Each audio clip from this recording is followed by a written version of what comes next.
Sen demə bu yoldaşın öldürəcəkmiş. Yəni yoldaşını öldürmək. Artıq bildi ki, mən onun telefon danışıqlarını eşitdim. Bu şübhələndi və məcbur qalaraq açdı dedi belə-belə də. Yəni bu cür mən onun üçün şərait qurmuşam. O isə mənə xəyanət elədi. Və belə danışdı, açdı danışdı dərdim. Yəni axmaq gəzən bir qadını öldürmüşəm. Mən artıq 10-12 il, 14 il burada mən sürməliyəm, yatmalıyam.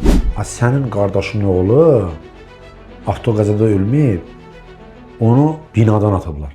Nəsir bəy, xoş gördük, hər vaxtınız xeyir olsun. Xoş gördük. Siz uzun müddətdir taksi fəaliyyəti ilə məşğulsunuz və bu məşğuliyyəti sizə maraqlı hadisələri görməyi də qarşınıza çıxardır və bəzi məqamlarda elə olur ki, siz bu hadisələrə birbaşa müdaxilə etmiş olursunuz. Rayonların birinə gedirdim.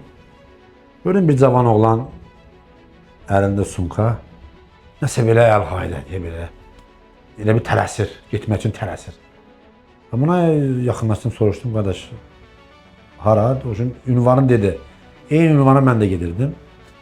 Və dedim ki, gözlə, indi birazdan çıxarıq, bir nəfər gəlsin, çıxarıq. Gördüm, yox, bu çox tələsir. Bu nəsə belə əl-haydə deyə belə. Sonra elə oldu ki, gedəsi oldum, bunu da apardım özümlə. Yolda bu telefondan əl-haydə idi. Hələ ki, yəni telefondan danışırdı, kiməsə səs atırdı. Baxdım, gördüm, yarıya qədər getmişdim yolu. Gördüm, bu nəsə düz yola getmir. Bu adam desə nədəndir? Elə bil hədəb içir kimisə öldürəcəyi barəsində, kimisə boğacağı barəsində, nəsə bir hədəb içir. Mən də elə şeylərə ümumiyyətlə biganə qalandım, böyle müdaxilə edirəm. Mənə aid olsa da, olmasa da, mən elə şeylərə dözə bilmirəm. Soruşdum, bunların ailə məsələlərində bir problem yaranmışdı. Bu açdı mənə, dedi ki, bu cürədə. Mən ona çox dedim, qardaş, nə lazım, mən sənə köməlik edə bilərəm. Nə danışırdı? Ümumiyyətlə, yol boyu gedə-gedə nə danışırdı? Onu yolda qarşılayacaq bir maşınçı ilə, sürücü ilə danışırdı ki, gəlib filan yerə, məni filan yerdən götür. O adam da buna dedi ki, elə yerdə düşü, qoy səni heç kim görməsin. Bunu artıq məndə şübhə yarandı ki, burada nəsə düz ağlı başlı iş getmir. Sonra getdi, dedi ki, sən demə bu yoldaşın öldürəcəkmiş. Yoldaşın öldürəcəkmiş. Necə etiraf elədi bu, yəni o yoldaşını öldürmək? Artıq bildi ki, mən onun telefon danışıqlarını eşitdim. Bu şübhələndi və məcbur qalaraq açdı dedi, belə-belə də. Yəni bu cür mən onun üçün şərait qurmuşam. O isə mənə xəyanət elədi. Və belə danışdı, açdı danışdı dərdim. Mən ona çox söhbətinə müdaxilə edirdim. Dedim ki, qardaş, belə eləmə. Qanun var, qayda var. Gedərsən rayonunuzda polis şöbəsi var, ona yaxınlaşarsan, sənə hüquqi istiqamət verəcəklər. Baxdım, gördüm, yox, bu adam, konkret bu adam məqsədi başqadır. Onun fikrini yayındırmaq üçün mən maşını yavaş-yavaş sürdüm və ona çox başa saldım ki, qardaş, belə eləmə, bu cür elə, sonra sən neçə uşağın var, dedi, 3 uşağın var.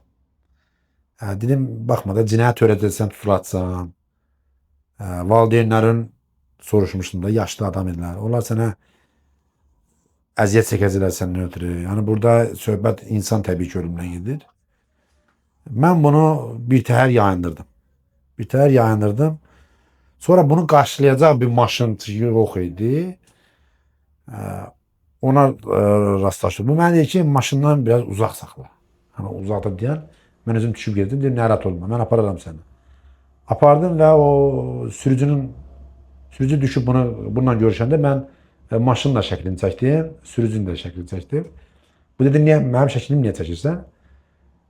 Mən qatilin dedim ki, mənim bu məsələdən məlumatım var. Söhbət burada təbii ki, insan ölümündən gedir. Söhbət burada cinayətdən gedirsə əgər, mən burada müdaxilə edə bilərəm. Bu mənim vətəndaşlıq borcumdur və haqqımdır. Və oğlanın şəklini çəkdim. Oğlan şəklini çəkdim, dedim ki, burada ərazidə hansısa bir cinayət işi olarsa, buna görə öldürənlə də qarşı sən də məsuliyyət daşıyırsan. Çalış ki, nə yap, nə et, bu məsələni yayındır. Bu da aparar bunu kafeye, Rəhman müəllim. Bunu saat 2-3-ə qədər içirlər, eləyər piyan. Piyan eləyər, bunu qoyar maşınına, aparar evinə. Evinə atası ilə anasına deyər ki, bu cürədə, yəni Cəlilabaddan bir nəfər mənim şəklimi çəkdi, maşınımın şəklini çəkdi. Yəni bu adam bu cinayət törətməyə gəlib, bunu cinayətdən yayındırmaq lazımdır. Yoxsa məqsədlə məni tutacaqlar. Bunun qorxusundan taksi şoförü evinə də getməyib. Yıxılıb yatıb qalıb burada. Bunun otağında yıxılıb yatıb. Səhər açılır, məsələn bu anası da, atası da bunu fikrindən yayındırıb. Yəni ümumiyyətlə Allah'a şükür ki, cinayət olmayıb. Əslində fikri ilk yayındıran, bu cinayətdən onu daşındıran siz olursunuz. Bəli. Onun üçün mən 65 kilometr yol sürmüşəm. Ki o yolu belə götürək də bizim 100-110'luq yolu mən sürmüşəm 50-60'la ki, bunu ən azından mən sonra özümə bağışlayayım mənəm. Vicdan azabından ölərəm. Və necə oldu bunu o fikrindən daşındıra bildiniz də? Bu birbaşa qətl törətməyə gedirdi, yoldaşı qətlə yetirməyə gedirdi. Və necə oldu siz onu bacardınız? Hansı fikirlə bu fikirdən yayındırmağı bacardınız? Yəni sən tutulatsan, təbii ki adam öldürəsən, tutulatsan. Uzağı 1 il ya 2 il oturub fikirləşəsən ki, mən gör mən nə eləmişəm. Yəni axmaq gəzən bir qadını öldürmüşəm. Mən artıq 10-12 il, 14 il burada mən sürməliyəm, yatmalıyam. Həmi bu cürə bədbaxtçılıq, həmi bu cürə bədbaxtçılıq. 3 uşaq atası özdə. Övladların gələcəkdə nə olacaq? Gələcəkdə nə olacaq? Cəmiyyət üçün sual altında qalacaq, bəli. Cəmiyyət üçün yararsız insan olacaq. Bu uşağın gələcəyi nə olacaq bilinməyəcək. Oğlanı fikrindən yayındırmaq üçün hansı variantlara mən əl atdım? Hansı sözlərə əl atdım? Məcbur idim çünki. Ən azından sonradan mən vicdan azabı çəkməyim. Oğlana dedim ki, bir var gedib 10 il, 15 il türmədə yatasan. Orada canın çıxar, baxma da əziyyət çəkəsən, valideynlərin yaşlıdır. Falan. Çox ona mən bir əmi kimi nəsihət verdim ona. Baxmayaraq ki, tanımadığım bir adam idi. Ancaq belə də ona mən təklif etdim ki, bir var öldürəsən, cinayət törədəsən, həbs olunasan, ömür boyu çürüyəsən türmədə. Barların da hara getdiyi sual altında. Biri də var ki, yerə qanun da deyir bunu, Quran da deyir. Boşa, git yenisini al. Lap ondan cavanını al. Gir qol-qola, gözün qabağına, bir yana keç, ona keç. Gör hansı yaxşıdır səncə? Bunu bir məsləhət gördüm. Bir alternativlər axtardım ki, bunu mən bizə əsəbəni sakitləşdirim. Buna psixoloji təsir eləsin. Buna ən azından mənim davam cinayətin qarşısını almaq idi. Yəni bunun qarşısını alım. Ailə dramının, ailə dağıntısının qarşısını alım. Yəni ölüm hadisəsinin qarşısını alım ən azından. Sonra da ki ataları, valideynləri, yəni atası, anası onu başa salmışdı ki, həqiqətən də oğlan səni doğru yol seçib, doğru yol deyib, özü də düşünüb, daşınıb, dostu da bunu izah edib, başa salıb ki, yəni düz deyib də, yəni belə elə. Qanunlu şəkildə, sivil qaydada boşa, gedib başqasına eləyiblər. Və elə də oldu, hər şey sivil qaydada həll olundu, məsələ həll olundu, məsələ öz həllini tapdı. Üstündən bir ay sonra oğlan yenə də işə gedəndə təsadüf nəticəsində mən Cəlilabadda durmuşdum başda. Gəldi bir nəfər məndən görüşdü. Əvvəl tanımadım. Qucaqladı, boynundan, üzümdən öpdü. Dedi, əmi, yəni, sağ ol ki, sən mənim fikrimdən yayındırdın. Sağ ol ki, sən mənim fikrimdən yayındırdın və məsələ sən deyən kimi oldu. Elə valideyn deyə, mənim valideynim dediyi kimi oldu. O da Rahman müəllim, özümü ona görə xoşbəxt hiss edirəm ki, ən azından vicdan azabı çəkmədim də. Hansısa bir ölümün qarşısını aldım. Bir vətəndaş olaraq, bir insan olaraq, bir müsəlman olaraq. Çox təəssüf olsun ki, son vaxtlar belə anormal hadisələrlə bizim insanlar rastlaşır və o işə müdaxilə etməkdən yayınırlar. Mənə nə var, özü bilər. Mənə nə var, özü bilər. Belə olmamalıdır. Kimisə şəxsi işinə müdaxilə etmək kimi cəmiyyətdə bu bəzən qarşılanır. Ona görə Belədir ki, elədir. diqqət vermir. Yanlışdır, məncə yanlışdır. Vallahi yanlışdır.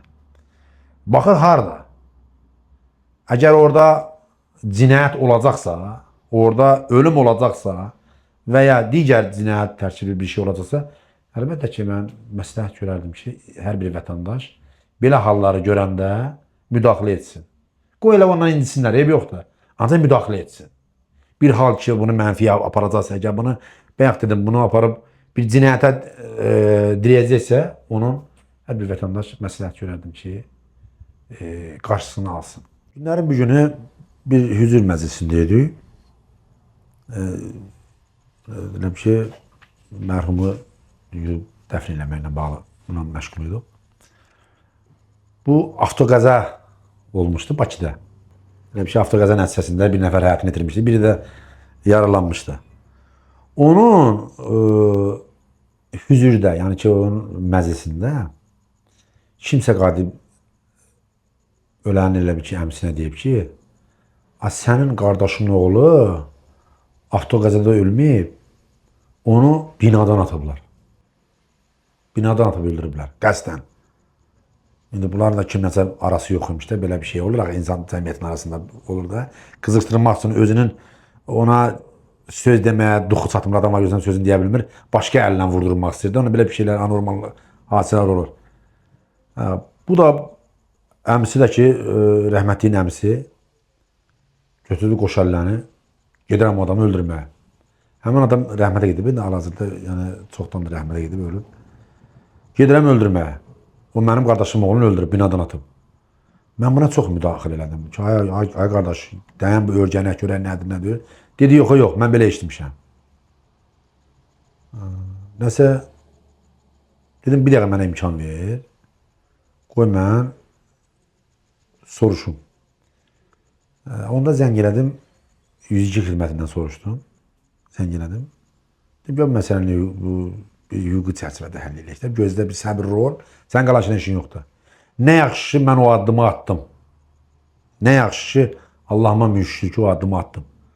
102 xidmətə zəng elədim. 102 xidməti necə lazımdır məlumat verdi ki, bəli, avtoqəza olub, filan yerdə, necə lazımdır dedi.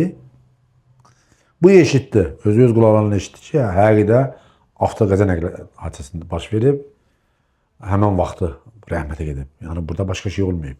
Həmin şəxs kimin üzərinə gedildi? Elə bir ki, sürücü saqqalmışdı. Sürücü saqqalmışdı, bunun qardaşı oğlu ölmüşdü. Buna isə demişdilər ki, onu sürücü avtoqəza olmayıb. Yalandan deyirlər ki, avtoqəza olmayıb. O da gedirdi ki, sürücünü öldürməyə. Ancaq əsl həqiqətdə də aşkar olundu ki, bu avariya olub da. Yəni, bu Bakıda olub, avariya olub. Avariya nəticəsində ölüb da bu adam. Yəni, bu adam gedəcəkdə fakt onu öldürməyə. Bunun da qarşısını aldım. Yəni, vicdanımı təmizlədim, ən azından cinayətin qarşısını aldım. Belə. Günlərin bir günü maşınla gəldik Perim şəhərindən, Rusiyanın Perim şəhərindən. 2015-ci il idi. Gələndə gecə saat 3 olardı. Mən idim də sürücü idi. Sürücü də molla idi, axund. Deməli, harasa bir piraval fason bir yeri idi, bir döngə. Orada bir dənə qırmızı maşın gəldi, bizi keçdi. Keçdi, qarşı tərəfdən fura gəlir. Fura, yekən maşın. Bizi ötdü, keçdi, getdi qabaqda yığışdıra bilmədi. Girdi furanın altına. Fura bunu əzdi təbii ki, tulladı o tərəfə. Özü də getdi, girdi orada ağaclıqlarla. Furanın şovuna heç bir şey olmadı. Düşdü yerə, telefonla hara zəng edirdi. Biz düşdük yerə, mən düşdüm əsasən. Sürücü qorxdu düşməyə. Düşdüm, maşının qapıları blokirok olmuşdu, təzə maşın idi. Blokirok olmuşdu, bağlanmışdı. Nə qədər, həm də əzilmişdi, çox əzilmişdi. İçəridəki həmin o qəzaya düşən adamlar şey yox idi. Onlar düşmüşdü arxası dendikə. Gör, uda nətər dəymişdirsə ona, qəza nə görə olmuşdursa, o iki nəfər ikisi də düşmüşdü arxaya. Sürücü ilə sağda oturan adam düşmüşdü arxaya, arxası dendikinə. Qapıları vurdu, nə elədi, açılmadı. Qabaq banı isə onun, qabaq banı yapışmışdı qapıda. açmaq mümkün deyildi. Arxa patpresi təpi ilə vurdum, sındırdım. Girdim səni. Bunun birini çıxartdım. O içkili vəziyyətdə idilər bunlar. Çünki maşının ayağı altında butulkaza da var idi belə. Ara, piy və zat belə bir şeylər var idi. Bunu birini çıxartdım. Sürüdüm, biraz qırağa qoydum. Gəldim ikincisini çıxardanda gördüm maşının salonundan tüstü gəlir, tüstüləyir. Maşın tüstüləyir, yanmaq istəyir. Bunu çıxardanda artıq ikinci adamı çıxardanda maşın yandı. Bu arxa sideniklə maşının bağac istixanasına çatanda maşının qabaq hissəsindən alov baş verdi. Yandı maşın. Konkret yandı. Yəni bunlar yanıb kül olacaqdı. O birisini çıxartdım. Harca bir 6-7 metr kənarda qoydum. Kənarda qoydum. Maşın tam olaraq yanmağa başladı. Maşın tam yandı. Yanır ucu. Bu birisi oğlan hansı ki mənimlə gələn sürücü Rusiya vətəndaşı idi, Azərbaycanlı idi. Rusiya onların Rus nömrəsi vardı. Ondan sonra o zəng elədi, Skoriya zəng elədi ora bura. Onlar gec gəldilər təbii ki, Skoriyalar gec gəldi. Çünki biz yol gəlməliyik. Bunun biri əsirdir, elə ki, üşüyən fasonda əsirdir. Ağzından köpük gəlirdi. O birisinin isə boğazı kəsilmişdi buradan. Buradan nəfəs alır. Nəfəsi buradan gelib gəlirdi. Onu biraz kitabımı bağladım. Sonra bunların üstüne bir şey atmaq lazım idi. Ürəyə getmişdi. Suza dıvırdım, töktü elədi üstüne ki, bu ayılsın. Mesela bu ayılmadı. Ayılmadı. Biraz durduq, baxdıq da, yəni biraz gözəlik yüklələr nə lazım olmayacaq. Dedim, mən elə bildim ki, bu ölüm. Bunun üstüne bir şey atmaq lazım da. Bizdə adət, müsəlman adətdir. Ölən adamın üzərinə bir şey atsınlar. Maşını axtardım, bir şey tapa bilmədim. Digər başqa bir maşın gəldi. Bunlar Rus dilində danışırdılar. Gəldilər. Mən bunlara dedim ki, maşınızda nəsə bir şey var, bunun biri ölüb, onun üstünə sərməyə. Bu da xoşxassiyyətdən ölmədi, dirildi. Bu gətirdi bir dənə dəsmal. Bədən dəsmalı. Gətirdi, sərdi. Sərdi bunun üzünə belə. Üzünə sərəndə əvvəl fikir vermədim. Sonra nəsə telefon işığı yanında baxdım. Gördüm erməni bayrağı. Mən qəti soruşdum ki, siz ermənisiniz? Dedi, hə. Götürdüm bayrağı, attım maşınlara, dedim, davay, gedin buradan. Hətta bunlar gör hansı bicdilər el atırlar, yəni ki, bunu buradan qutaran ermənilər olub. Gör varianta bax, sən bunları türkçülüyə bax. Yəni burada növbət kimsə gəlib eləsə, onlar da yol gedəndilər, biz də Azərbaycana gəlmirik. Yəni kimsə gəlib və skora gəlib bura çatıb eləsə, mətbuatda belə dərd olunsun və yaxud da ki, nədir bu, skora elə bilsin ki, bunları buradan xilas edən, maşındakı yanıb da yanır, olanın qalan da yanır, kül olub. Bilsinlər ki, sən ölməsən, bunu elə ermənilər burada xilas edib. Daha bilmirlər ki, Nəsrinin orada canı çıxıb. Qolumdan da sivrilib, suya qalıb orada. Bunların bu türkçülükləri mən aşağıladım, attım bayrağı maşınlara. Dedim, sür, gözlədim, onlar dəbərəndən sonra bizə verdik. O da xoşbəxtlikdən həmin o da Rus dirildi, ölmədi. Yəni su tökmüşdü üstünə, üzünə də su tökmüşdü, o ayrıldı. Onların hilələri baş tutmadı. Yəni, ən azından mənim ruhum dincəldi ki, mən burada insan həyatı qurtardım da, bilmə nətərdir. Mən elə şeylər dözə bilmirəm. Mən deyirəm, müdaxilə edirəm. Yəni, bu belə bir şey, belə bir hadisəyə rastlaşmışam.